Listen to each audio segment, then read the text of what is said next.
শুধুমাত্র বাঁধাকপি আর ডিম দিয়ে যে এত মজার একটি সকালের নাস্তা বানানো যায় সেটা না দেখলে বিশ্বাসই হবে না। এত মজার হয় খেতে, চাইলে বাচ্চাদের স্কুল টিফিনেও ঝটপট বানিয়ে দিতে পারবেন। আসসালামু আলাইকুম বন্ধুরা, কিচেন বাঙালিয়ানা চ্যানেলে আপনাদের সবাইকে স্বাগত জানাই। আজকে খুবই সহজভাবে বাঁধাকপি ও ডিম দিয়ে দুর্দান্ত স্বাদের একটি নাস্তা তৈরি করে দেখাবো। তার জন্য প্রথমে একটা বাটি নিয়ে নিচ্ছি, আর এই বাটির মধ্যে দিয়ে দেব 1 কাপ পরিমাণ ময়দা। আপনারা চাইলে ময়দার পরিবর্তে আটা দিয়েও কিন্তু নাস্তাগুলো বানাতে পারেন। এবার এখানে স্বাদ মতো লবণ আর হাফ টেবিল চামচ মতো চিনি দিয়েছি। তার সাথে ময়ানের জন্য 3 টেবিল চামচ পরিমাণ তেল দিয়ে দিচ্ছি।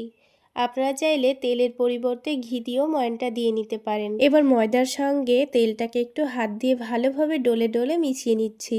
খুব সুন্দর করে ময়ান দিয়ে নিতে হবে। এরকম করে ময়দাটা মুঠো করলে দেখবেন খুব সুন্দর দলা পাকিয়ে আসছে। তো দেখুন ময়দাটা কিন্তু খুব সুন্দর করে মিশিয়ে নেওয়া হয়ে গেছে। এবার এখানে অল্প অল্প করে বারে বারে পানি দিয়ে একটা ডো মেখে নেব। তো যেইভাবে আমরা রুটি বানানোর জন্য আটা মেখে থাকি সেইভাবেই কিন্তু আমি ডোটা মেখে নেব। তাই বারে বারে অল্প অল্প করে পানি দিয়ে ডোটা মেখে নিতে হবে, তা না হলে ডোটা কিন্তু আবার অনেকটা নরম হয়ে যেতে পারে। তো দেখুন বারে বারে অল্প অল্প করে পানি দিয়ে আমি কিন্তু খুব সুন্দর নরম করে একটা ডো মেখে নিয়েছি। এবার এই ডোটাকে আমি 10 মিনিটের জন্য রেস্টে রেখে দেব। আর এই ডোটা কিন্তু 10 মিনিট রেস্টে রাখলে আরও অনেকটাই স্মুথ হয়ে যাবে। আর এইদিকে আমি একটা বাঁধাকপির অর্ধেকটা বাঁধাকপি আমি কুচি কুচি করে কেটে নিয়েছি। আপনারা চাইলে বাঁধাকপির পরিমাণটা কিন্তু এখানে বাড়িয়ে কিংবা কমিয়েও নিতে পারেন। এবার এই বাঁধাকপিটাকে আমি রান্না করে নেব, আর খুব সুন্দর করে রান্না করে নিতে হবে, তাহলে নাস্তাগুলো খেতেও কিন্তু দারুণ লাগবে। তার জন্য আমি এখানে 3 টেবিল চামচ মতো সরিষার তেল নিয়েছি। আপনারা চাইলে সাদা তেলেও কিন্তু রান্নাটা করে নিতে পারেন। অল্প একটু পেঁয়াজ কুচি দিয়েছি আর কাঁচামরিচ দিয়েছি, দিয়ে ভালোভাবে পেঁয়াজটাকে ভেজে নেব। হালকা লালচে করে ভেজে নিতে হবে। তো দেখুন বন্ধুরা, কিছুক্ষণের মধ্যে কিন্তু পেঁয়াজটা হালকা লালচে হয়ে ভাজা হয়ে গেছে। এবার এখানে দিয়ে দিচ্ছি 1 টেবিল চামচ মতো আদা রসুন বাটা। আপনারা চাইলে আদা রসুনটা কুচি করেও দিতে পারেন। এবার এটাকে একটু ভালোভাবে ভেজে নিতে হবে। আদা রসুনটাকে আমি কাঁচা গন্ধ যাওয়া পর্যন্ত ভেজে নিয়েছি। এবার দিয়ে দিচ্ছি অল্প একটু টমেটো কুচি। এখানে একটা মিডিয়াম সাইজের টমেটো আমি কুচি করে দিয়ে দিচ্ছি। তার সাথেই দিয়ে দিচ্ছি খুবই সামান্য লবণ। লবণটা আমি দিচ্ছি টমেটোটা তাহলে তাড়াতাড়ি খুব ভালোভাবে গলে যাবে। আর স্বাদ মতো লবণ আমি কিন্তু পরে দিয়ে দেব। অল্প একটু লবণ দিয়ে টমেটো ভাজলে দেখবেন খুব তাড়াতাড়ি টমেটোটা গলে গেছে। টমেটোটা ভালোভাবে ভাজা হয়ে গেলে বাঁধাকপিটা দিয়ে দিয়েছি, দিয়ে একটু ভালোভাবে নাড়াচাড়া করে নিতে হবে। এবার এটাকে 3 থেকে 4 মিনিট অনবরত নাড়াচাড়া করে যেতে হবে, আর গ্যাসের ফ্লেমটা এখন আমি বাড়িয়ে দিয়েছি। কিছুক্ষণের মধ্যেই বাঁধাকপিটা কিন্তু অনেকটাই নরম হয়ে যাবে, আর বাঁধাকপির পানিটাও কিন্তু অনেকটাই শুকিয়ে গেছে। এবার এর মধ্যে আমি অল্প একটু গাজর দিয়ে দেব। গাজর দিলে বাঁধাকপির পুরটা খেতে কিন্তু ভীষণ ভালো লাগবে। তবে আপনারা দিতে না চাইলে না দিতেও পারেন। তাছাড়া আপনারা এখানে আরও অন্য কোনো সবজিও অ্যাড করতে পারেন। এবার দিয়ে দিচ্ছি অল্প একটু হলুদের গুঁড়ো, দিয়ে দিচ্ছি ভাজা জিরে গুঁড়ো, অল্প একটু দিয়ে দিচ্ছি ধনে গুঁড়ো, তার সাথে স্বাদ মতো লবণ দিয়ে দিয়েছি। এবার আবারও এটাকে ভালোভাবে ভেজে নিতে হবে। গাজর আর বাঁধাকপিটাকে খুব সুন্দর করে সময় নিয়ে ভেজে নিতে হবে, যেন গাজরটা ভালোভাবে সেদ্ধ হয়ে যায়। তো তার জন্য আমি এবার এটাকে ঢাকনা দিয়ে ঢেকে দেব, আর গ্যাসের ফ্লেমটা এখন একেবারে লোতে করে দেব। ঢাকনা দিয়ে আমি 4 মিনিট মতো রেখে দিয়েছিলাম। আর আমি কিন্তু এখানে কোনো রকম পানি না দিয়েই গ্যাসের ফ্লেমটা লোতে করে দিয়ে ঢেকে রেখেছি, কারণ বাঁধাকপির মধ্যে এমনিতেই পানি থাকবে, তাই সেই জন্য আলাদা করে পানি লাগেনি। ঢাকনাটা উঠিয়ে নিয়ে গ্যাসের ফ্লেমটা বাড়িয়ে দিয়ে খুব সুন্দর করে ভেজে নিয়েছি। আর একটু লাল লাল করে ভেজে নিতে হবে, তাহলে পুরটা খেতে অনেকটাই ভালো লাগবে। আর এই পুরটার টেস্টটা একটু বাড়িয়ে নেওয়ার জন্য এখানে একটা ডিম দিয়েছি। আপনারা চাইলে 2টো ডিমও দিতে পারেন। আর ডিমটা দেওয়ার সময় কিন্তু আমি কোনো রকম তেল ব্যবহার করিনি। তো আপনারা চাইলে অল্প একটু তেলও দিতে পারেন। তো ডিমটাকে দিয়ে খুব ভালো করে এক সাইডে ভেজে নেওয়ার পর সব কিছু একসঙ্গে ভালোভাবে ভেজে নিয়েছি। তো বন্ধুরা দেখুন বাঁধাকপির পুরটা কিন্তু আমাদের রেডি হয়ে গেছে। তো নামানোর আগে অল্প একটু দিয়ে দিচ্ছি চাট মশলা, আর একটু বেশি পরিমাণে দিয়ে দিচ্ছি ধনেপাতা কুচি। তাহলে এই বাঁধাকপির পুরটা খেতে দারুণ লাগবে। আপনারা চাইলে এইভাবে বাঁধাকপিটা ভেজে রুটি, পরোটা সব কিছুর সঙ্গেই খেতে পারেন, খেতে দারুণ লাগে। আর বানাতেও কিন্তু খুবই অল্প সময় লাগে, খুব অল্প সময়ের মধ্যে বানানো হয়ে যায়। তো দেখুন বন্ধুরা, বাঁধাকপির পুরটা আমাদের রেডি হয়ে গেছে। এবার এটা দিয়ে আমরা নাস্তাগুলো বানিয়ে নেব। তার জন্য প্লেটের মধ্যে তুলে নিচ্ছি, তুলে প্লেটের মধ্যে একটু ছড়িয়ে ছড়িয়ে দেব, তাহলে খুব তাড়াতাড়ি ঠান্ডা হয়ে যাবে। আর ঠান্ডা হয়ে যাওয়ার পরেই কিন্তু আমি নাস্তাগুলো তৈরি করে নেব।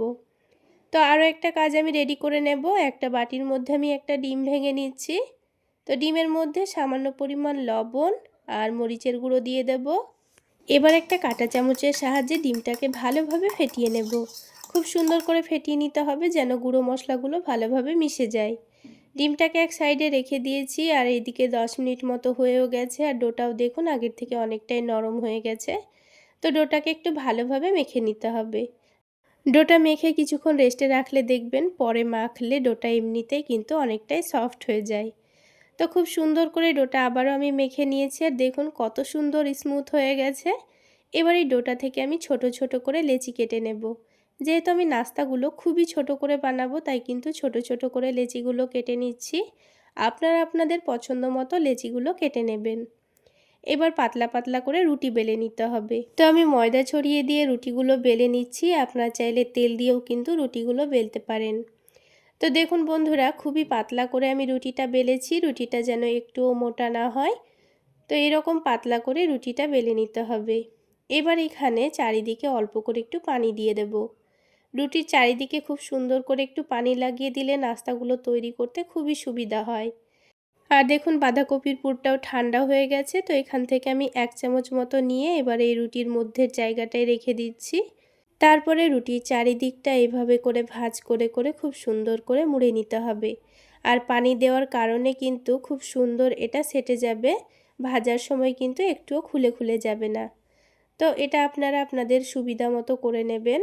আর লক্ষ্য রাখতে হবে মধ্যের জায়গাটা যেন খুব একটা মোটা না থাকে, তা না হলে ভাজার সময় খেতে কিন্তু খুব একটা ভালো লাগবে না। একবার হলো এভাবে নাস্তাগুলো বানিয়ে খেয়ে দেখবেন, খেতে কিন্তু দারুণ হয়। এইভাবে বানিয়ে ঝটপট চাইলে আপনারা বাচ্চাদের স্কুল টিফিনেও দিতে পারেন। বাচ্চারা কিন্তু খুবই মজা করে খাবে। তো সবগুলো নাস্তা প্রথমে রেডি করে নিতে হবে। তারপর ভেজে নেওয়ার জন্য একটা প্যানের মধ্যে পরিমাণ মতো তেল দিয়ে দিয়েছি। তারপর একটা একটা করে নাস্তাগুলো যে ডিমের ব্যাটারটা রেডি করে রেখেছিলাম তার মধ্যে ডুবিয়ে নিয়ে গরম তেলের মধ্যে দিয়ে দিতে হবে। তেলটা যেন অতিরিক্ত গরম না হয় সেটাও লক্ষ্য রাখতে হবে। তো হালকা গরম তেলের মধ্যে একটা একটা করে নাস্তা দিয়ে দিচ্ছি। তো আমার এখানে একসঙ্গে 4টা নাস্তা ভেজে নেওয়া যাবে, সেজন্য আমি একসঙ্গে 4টা নাস্তায় দিয়ে দিয়েছি। আর দেখুন গ্যাসের ফ্লেমটা কিন্তু আমি একেবারে মিডিয়ামে রেখেছি।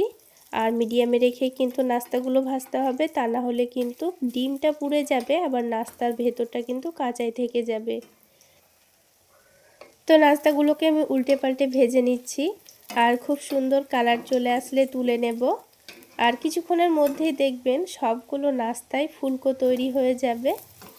তো বন্ধুরা, আজকের এই নাস্তা রেসিপি যদি আপনাদের ভালো লেগে থাকে তাহলে অবশ্যই একটা লাইক শেয়ার করে দেবেন। আর আমার এই সহজ রেসিপিগুলো যদি ইউটিউব চ্যানেল থেকে দেখে থাকেন চ্যানেলটি সাবস্ক্রাইব করে দেবেন। আর ফেসবুক পেজ থেকে দেখে থাকলে পেজটি ফলো করে দেবেন। তো বন্ধুরা দেখুন সবগুলো নাস্তাই কিন্তু খুব সুন্দর ফুলে উঠেছে আর খুব সুন্দর কালারও চলে এসছে। এবার একটা একটা করে নাস্তাগুলো আমি তুলে নেব। আর দেখুন বন্ধুরা, নাস্তাগুলো দেখতে কতটা লোভনীয় লাগছে। দেখতে যেমন লোভনীয় হয় খেতে কিন্তু তার থেকে অনেক বেশি মজার। এবার আমি একটা একটা করে নাস্তাগুলো তুলে নিচ্ছি। আর এইভাবেই কিন্তু বাকি নাস্তাগুলো আমি ভেজে নিয়েছি। এবার একটা নাস্তা আমি আপনাদের ছিঁড়ে দেখিয়ে দেব। আর দেখুন কতটা নরম তুলতুলে তৈরি হয়েছে। অনেকক্ষণ পর্যন্ত রেখে দিলেও কিন্তু এই রকমই তুলোর মতো নরম তুলতুলে থাকে। আর খেতেও কিন্তু দারুণ লাগে। তাহলে বন্ধুরা আজকে এই পর্যন্তই। সকলে অনেক বেশি ভালো থাকবেন, সুস্থ থাকবেন। দেখা হচ্ছে আবার একটি নতুন রেসিপি নিয়ে নেক্সট এপিসোডে।